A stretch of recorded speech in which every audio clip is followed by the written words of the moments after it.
I'm Marty from martysmusings.net, and I write a lifestyle blog, and I share crafts and home decor projects, some DIY remodeling that we've done in our house, just a whole lot of different things. And today I'm joining with Crafty Hangouts. Our sponsor is onlinelabels.com, and we were asked to create a project, pick out the size labels that we wanted and create a project.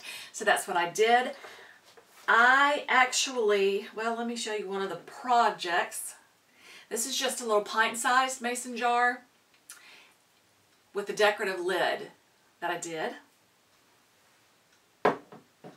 And you can see on this quart mason jar, you can also see the label that I did. And this can be a little, kind of a large gift tag that you can attach, or you could use it as a simple Christmas card if you wanted to, writing on the back, kind of like the postcard effect. So I'm going to show you how to do that as well. So the labels that I got were the circle labels. They were 2.5 circles. Then I also got the 4 labels per sheet, the 3.5 by 5 inches. I got one of those as removable. And for 2 of these, I also got them in the craft. That color is so popular these days, the rustic look, the burlap kind of craft look. And so what I'm going to offer is a PDF file that's going to be on my blog this week, and you'll be able to download it and use these to print the labels that I used from onlabels.com. So I did 2 little projects. This is the season's greeting, and then this is also the happy holidays. And they're real simple. You could use them just for gift tags. You could mat them with cardstock, and then you can do like I used and use them for the mason jars that are so popular to give gifts. I've also got a recipe on my blog for chocolate oatmeal cookies that I'll leave a link to on this blog post. So you can use this for a little gift. You can make the cookies. It's in the recipe. And so let's get started.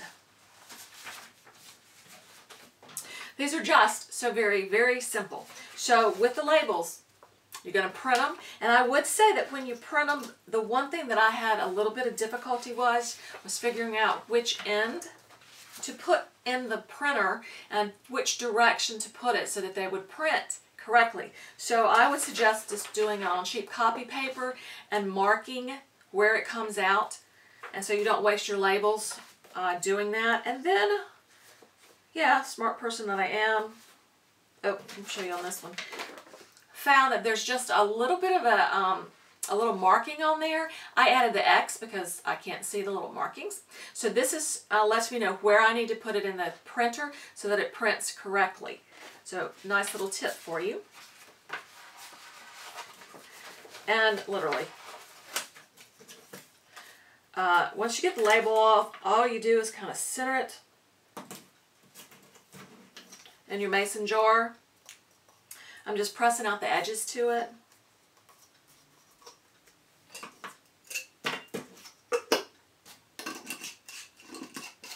And you are done. Now what I like to do with my jars, kind of like what I did with this jar, I use just a little bit of burlap, and this strip came in already sewed on the sides. It came like this, but if you get burlap fabric, you can just cut strips. And the cool thing about burlap is that you can pull the ends of it, so you end up with these strings, which I love. I just think it looks, I just think it looks cool. Very rustic, which is my style if you visited my blog. I use just a little piece of double stick tape. And then you can use any of the other ribbon that you'd like to.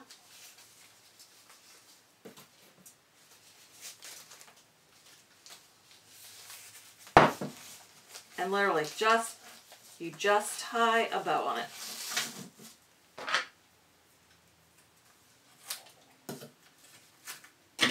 And you can always pretty it up, take a little bit more time with it than I'm doing here to show you.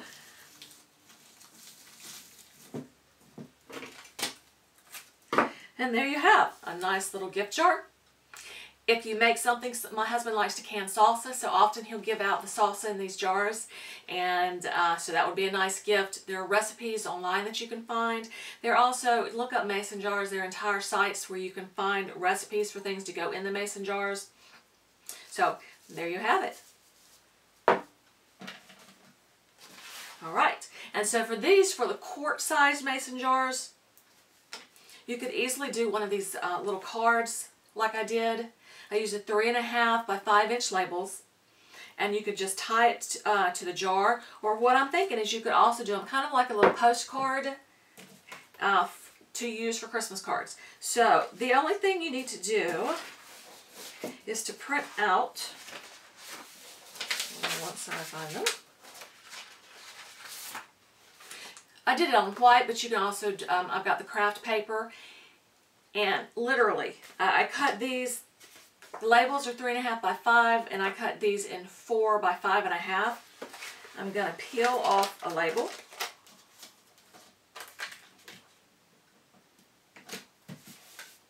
And I have saved room.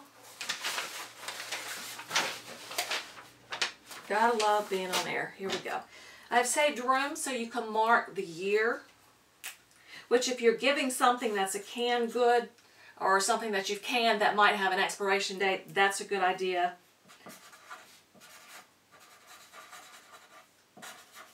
And then I've also saved room at the bottom so you can personalize it. This is just from us to the Walden Bunch, from our home to yours. Simple little tag. You just get a hole puncher, make a hole,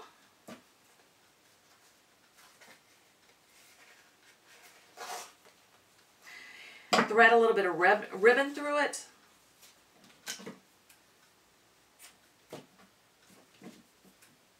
And you are good to go. Now how fast is that? Like I said, the printable will be on my website this week.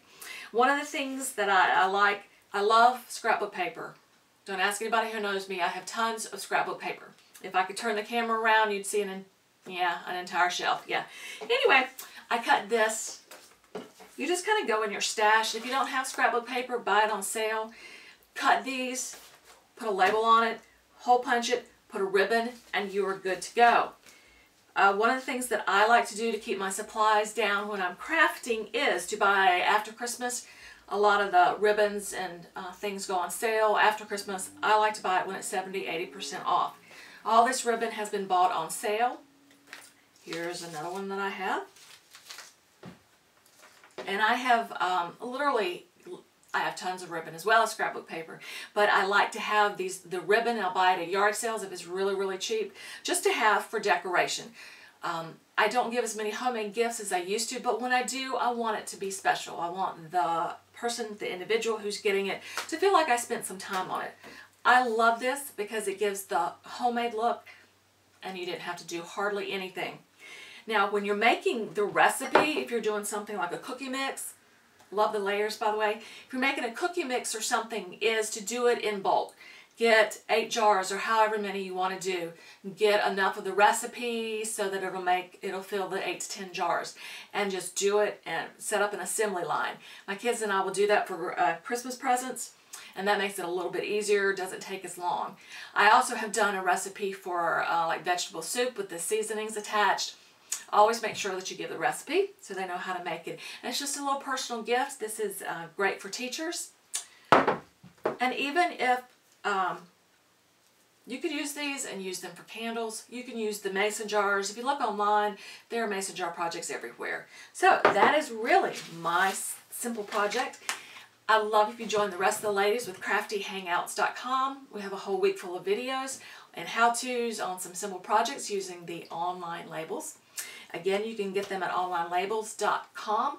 You order the size that you'd like. There are also templates that you can use where they've already got the templates, and it's so easy to print. You just order the size and the amount that you need. I enjoyed it. Thank you so much for joining me at martysmusings.net, and I hope to see you on the blog.